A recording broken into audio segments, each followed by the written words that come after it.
Ini jangan main-main kita terhadap negara ini. Negara ini berdiri atas berkat rahmat Allah yang Maha Kuasa. Sehingga kalau kita tidak memelihara dengan baik, tidak menjaga Indonesia ini sebagai negara yang kuat, berkat rahmat Allah itu bisa dicabut.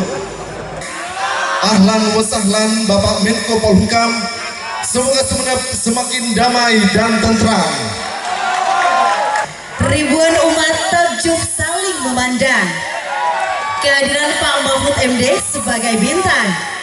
Disambut gema selawat yang terus berkumandang. Semoga syafaat baginda Nabi akan datang. Amin ya rabbal alamin. Baik, yang terhormat Bapak Profesor Dr. Haji Muhammad Mahfud MD, kami persilahkan. Mengapa kita harus bicara keselamatan bangsa? Karena pada saat ini bangsa kita sedang menghadapi banyak permasalahan yang mungkin saja setelah kita bicarakan kita bisa melakukan sesuatu agar bangsa kita ini selamat. Misalnya apa? Yang mengancam bangsa kita sekarang ini kalau bicara dari sudut geopolitik, di luar negeri itu banyak perang, misalnya antara Rusia dan Ukraina, lalu serangan Israel ke Palestina yang memporak-porandakan Gaza, dan berbagai persoalan lain di dunia yang berdampak ke Indonesia. Perang Rusia Ukraina bukan hanya persoalan politik luar negeri kita, tetapi juga bisa mengancam posisi kita di dunia internasional, juga persoalan ekonomi.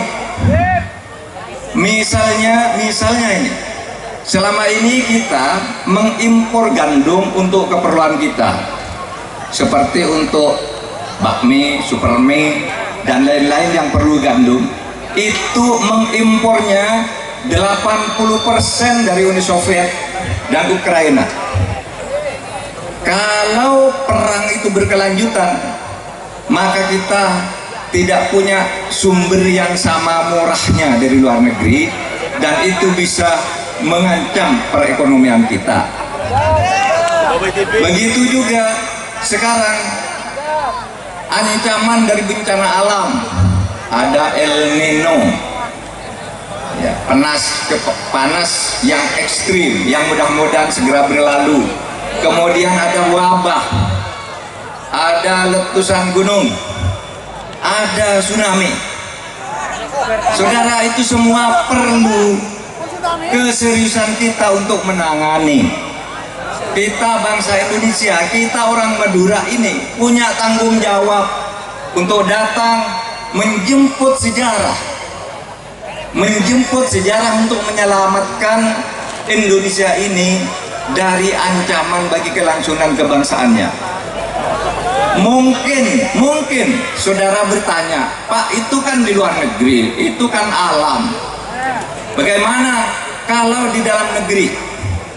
Saudara, di dalam negeri pun masalah kita tidak sedang baik-baik saja. Negara ini sedang juga mengalami banyak masalah.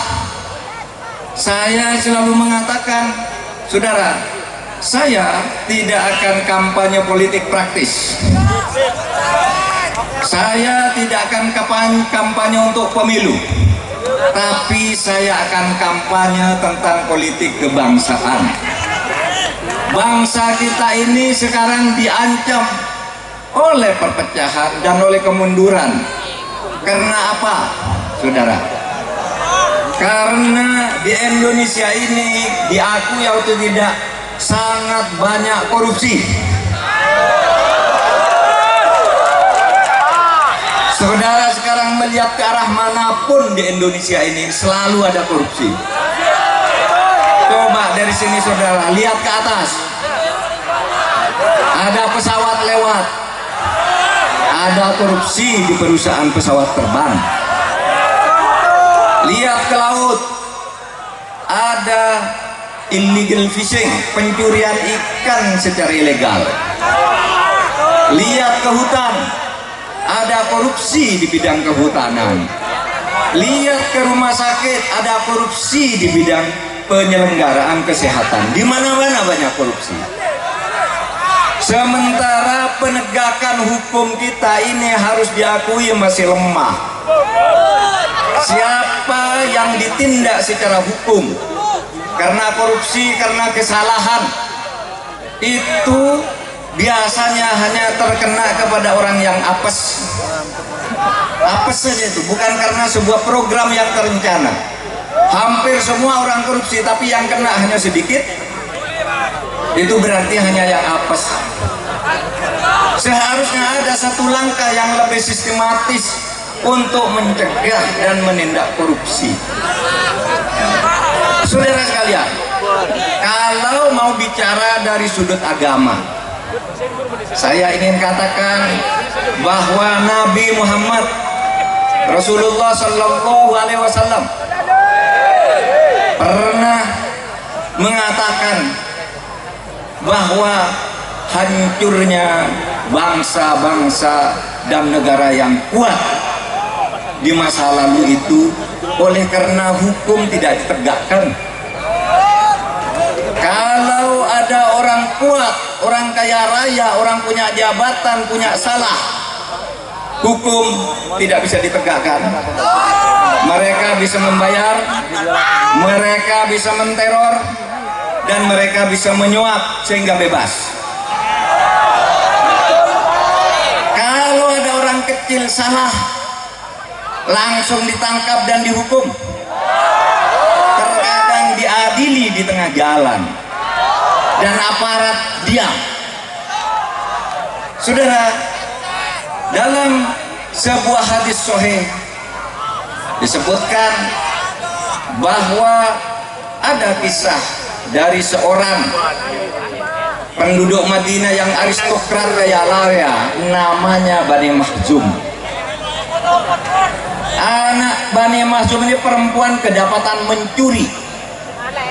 Bani Makhzum yang hebat, kaya raya, aristokrat di kota Madinah mengutus orang kepada Nabi Muhammad untuk menyuap. Dikatakan begini, wahai Rasulullah, anakku, anak Bani Makhzum ini adalah orang terhormat. Yang dicuri hanya sedikit, tolong jangan dihukum. Berapapun perlu akan saya ganti. Yang dicuri oleh anak gadis saya yang cantik ini, saya ganti. Asal anak saya jangan dihukum.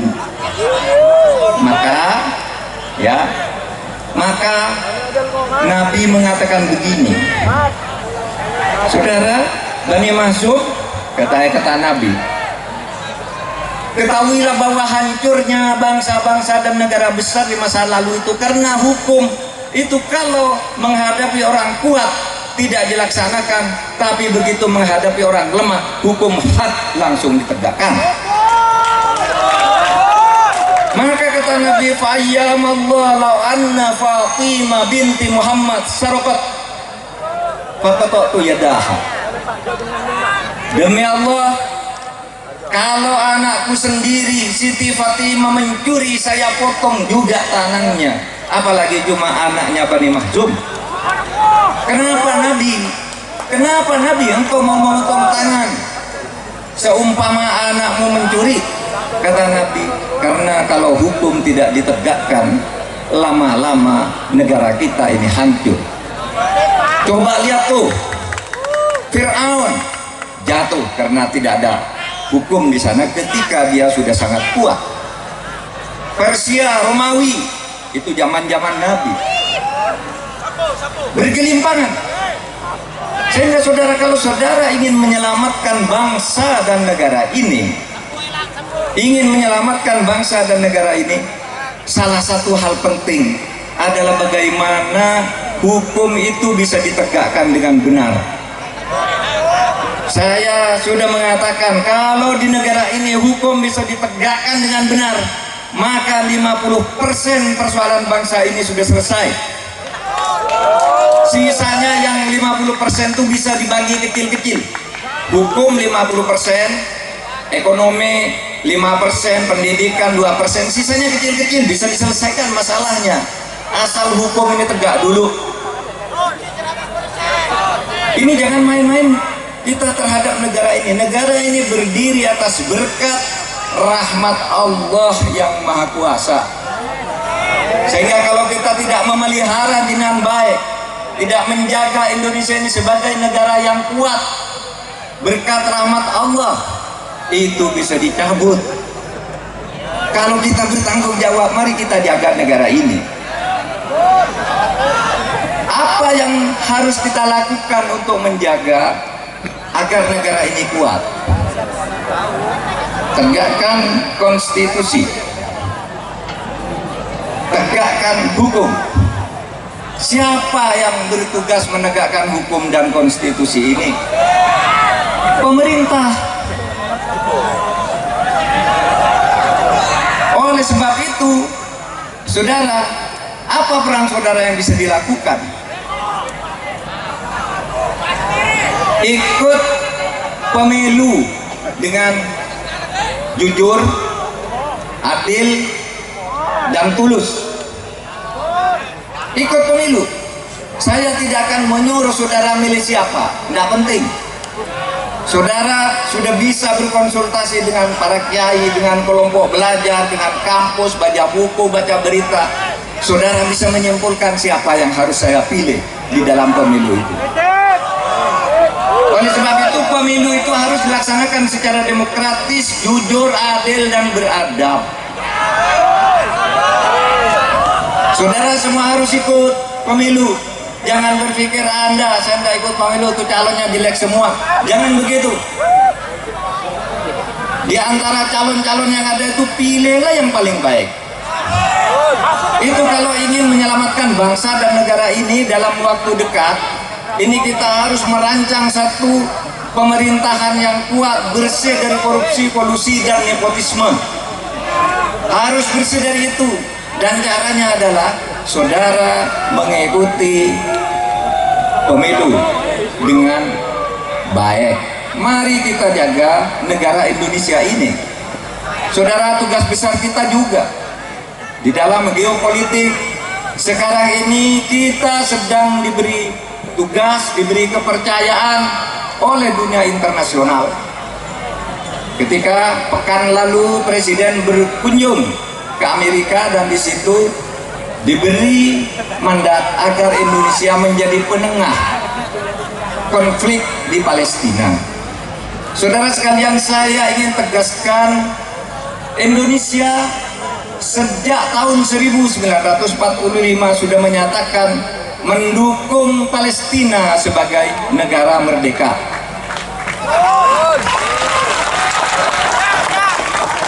Dan setelah keluarnya Dasar Sila Bandung pada tahun 1955, Konferensi Asia Afrika dibangun. Pemerintah Indonesia, Presiden Soekarno mengatakan Indonesia tidak akan pernah membuka hubungan diplomatik dengan Israel sebelum Palestina merdeka. Ini harus dipegang sebagai amanat. Ini harus dipegang sebagai amanat perjuangan kita. Dan ini bukan pekerjaan yang mudah. Ini tidak akan bisa dilakukan oleh pemerintahan yang korup. Kita harus membentuk satu pemerintahan yang bersih. Dan saudara bertugas untuk ikut pemilu. Kalau sebagai calon, jadilah calon yang baik. Kalau sebagai pemilih, jadilah pemilih yang bertanggung jawab. Karena pemilu itu adalah agenda konstitusional. Pemilu itu adalah satu cara untuk mengganti pemerintahan secara damai, memperpanjang tugas pemerintahan secara damai dan baik-baik. Oleh sebab itu prosesnya pun harus baik. Seruannya kepada rakyat, mari berpartisipasi dalam pemilu ini dengan baik. Kemudian kepada aparat penegak hukum, TNI, Polri, dan ASN, supaya juga memposisikan diri secara netral. Saya tidak menuduh siapa-siapa karena ini masih dalam tahap permulaan, tapi eskalasi untuk terjadinya pelanggaran itu semakin dekat hari pemilu akan semakin banyak, dan oleh sebab itu hati-hatilah dari sekarang. Rakyat kita sudah dewasa, rakyat kita sudah tahu apa yang dilakukan oleh para pemimpinnya. Tidak boleh seorang pemimpin itu tidak bertanggung jawab kepada rakyatnya, kepada kesejahteraan rakyatnya. Saudara sekalian, jumlah orang miskin di Indonesia itu masih banyak. Kenapa masih banyak orang miskin? Ya sebenarnya karena banyak korupsi itu. Kalau tidak ada korupsi, orang miskin itu bisa ditekan karena pendapatan kemudian bisa diratakan. Itu sebabnya itu bisa diukur dari Gini rasio. Gini rasio kita tuh sangat jomplang. Sekarang 3,8 Gini rasio itu. Berarti apa? Kekayaan itu bertumpuk ke sebagian kecil orang. Baiklah, saudara sekalian, mari kita akhiri dengan sholawat burda. Maula ya sholli wa sallam. Maula ya sholli wa sallam.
Yeah.